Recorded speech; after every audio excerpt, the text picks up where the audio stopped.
Here is the Crescendo Music Education Podcast, episode number 86.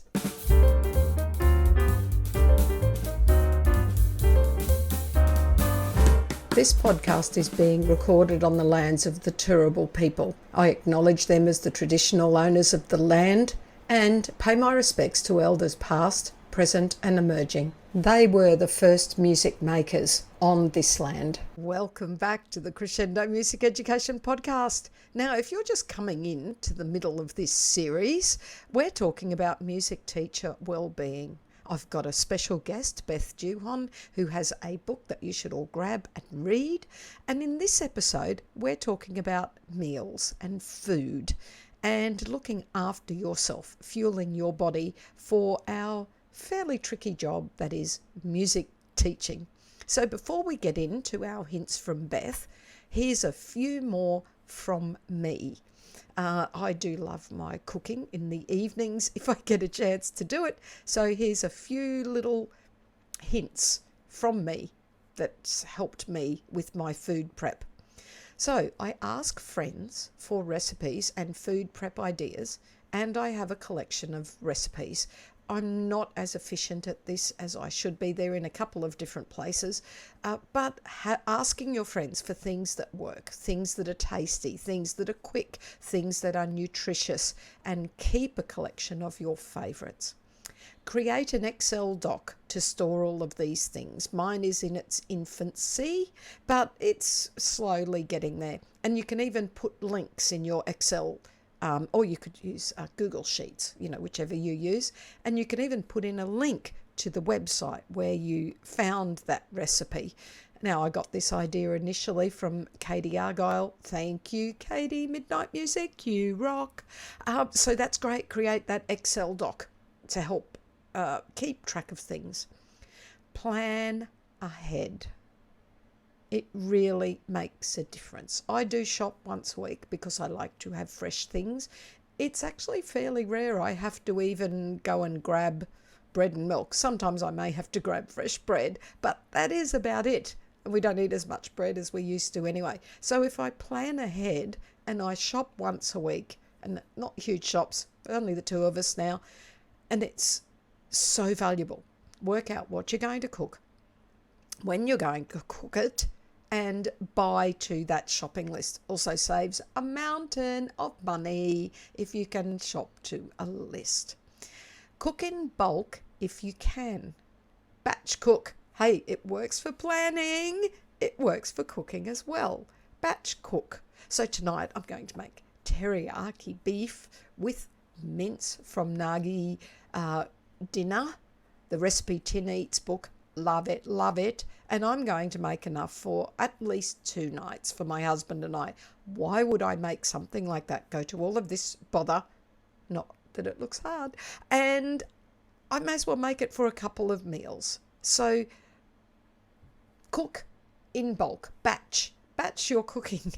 You can freeze leftovers or have them in the fridge for a day or two. Or if you're a person that likes to have a break between the same meal, freeze it, but it keeps in the fridge for a day or 2 or 3. So keep your leftovers, use them again. Yum. I like leftovers, love leftovers. Another little hint is that I now create my lunches in advance on a Sunday as far as possible. So if it's a little bit, I might have a little bit of leftover homemade fried rice. I'll pop it in a container in the freezer. I will sometimes then just pull it out and I'll go, oh, freezer surprise. I'm not even sure what leftover I'm grabbing, but I know that I have put leftovers in there in the right amount for me to take for my lunches. Curries, stews, mince type meals work really well. So I have my freezer surprises. They're in there. But lately what I've been doing is I pop into containers and I buy a kilo tub of hummus and I just put 5 little containers of hummus into the fridge. And I put in plastic bags a little selection. It's actually usually 1 row from the rice crackers that I buy, just the cheapo rice crackers, and I grab a tub of hummus, and the rice crackers. That's part of my lunch. So I don't have to do any prep. I just grab them from the fridge. The other thing I do is I have 5 slightly bigger containers than my hummus containers, because I try and do wrapper-free lunch as much as possible for the environment. Thanks, says my husband, who does the washing up, and goes, thanks for giving me these containers. But anyway, I'm helping the environment. I chop some fruit up and I pop them in 5 containers. Then I put in some yogurt. I like Jalna Potsat natural yogurt, Greek yogurt, the Jalna Greek yogurt. I pop that in, and then maybe a drizzle of honey. And if I feel like it in the morning, I put some toasted almonds on the top, and I take that. I mean, yum.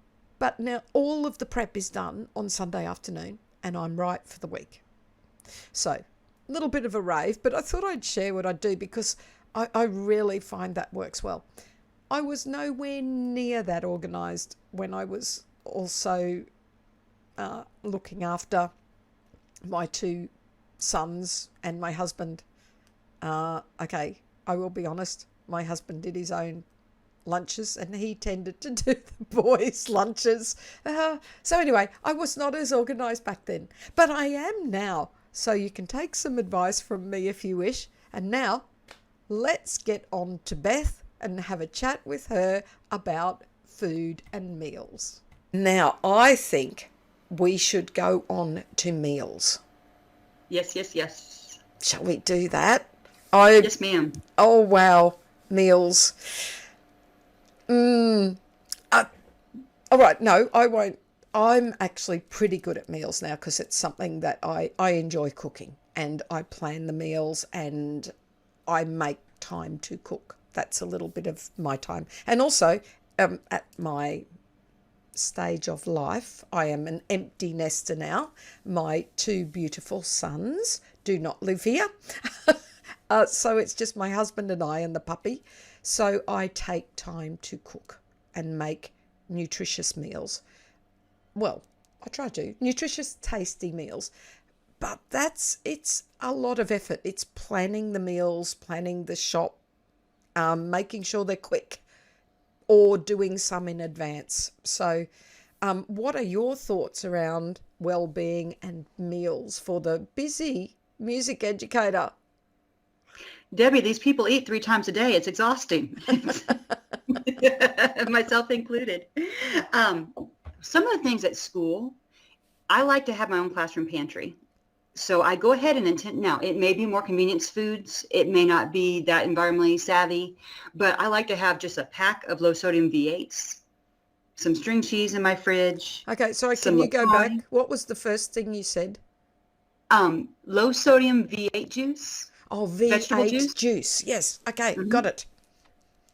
So LaCroix, trail mix, little prepackaged hummus or guacamole, any of those type of things. It may not be a meal, but I can put them together to make a meal.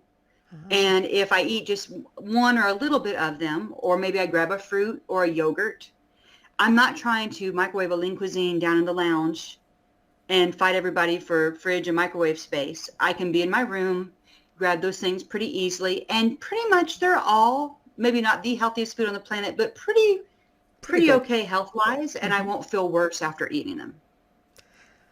Yeah, I love that. That's a good idea. I have a little version of that. I have mini tins of tuna in my drawer. But yes, I should have like a little packet of biscuits. And yes, I could extend the pantry. And also sometimes I have nuts and trail mix and things. They're good for a quick energy hit when you're feeling low. That's a handful of nuts, fruit and nuts. Mine is like a little convenience store. So I really do stock up.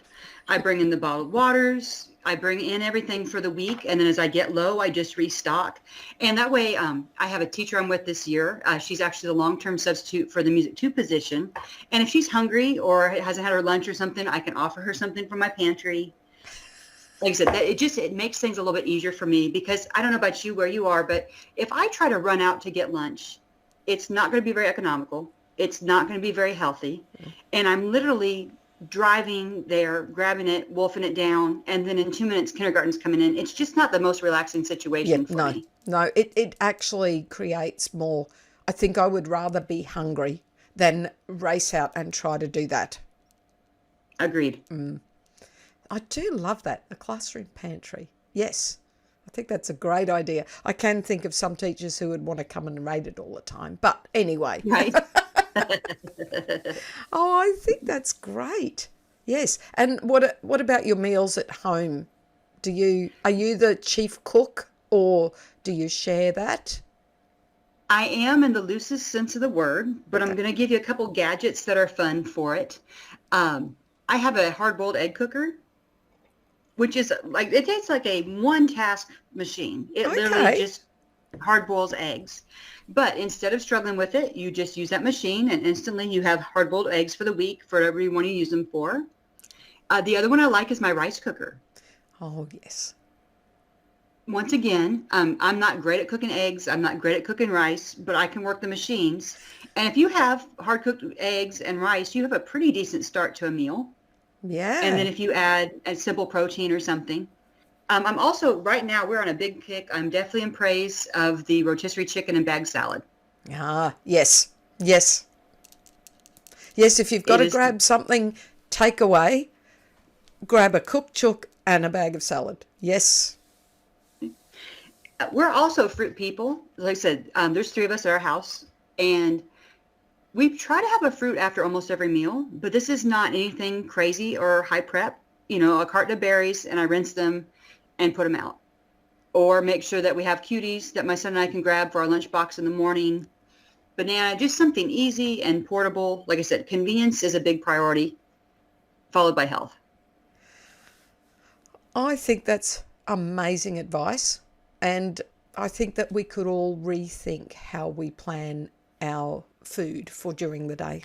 Yeah, I think that's great. Wonderful advice. Beth, it's been just lovely having you here again. Would you come back next time, please? Because we've got to talk about the next section of your book so that our listeners can go, yes, I can fix that a little bit in my life. I will talk about my book and self-care all day. Just ask me. Yes, good. I'm counting on it. All right, I'll talk to you again soon. Thanks Bye. so much, Debbie. Bye. As we know, laughter relieves stress. Don't lose sight of the funny side of life. I knew a woman who owned a taser. Like, even I have to admit, she was stunning. Thank you so much for watching our Crescendo Music Education podcast. For more information about all things Crescendo, including membership and music education resources, visit us at crescendo.com.au. Don't forget to like and subscribe.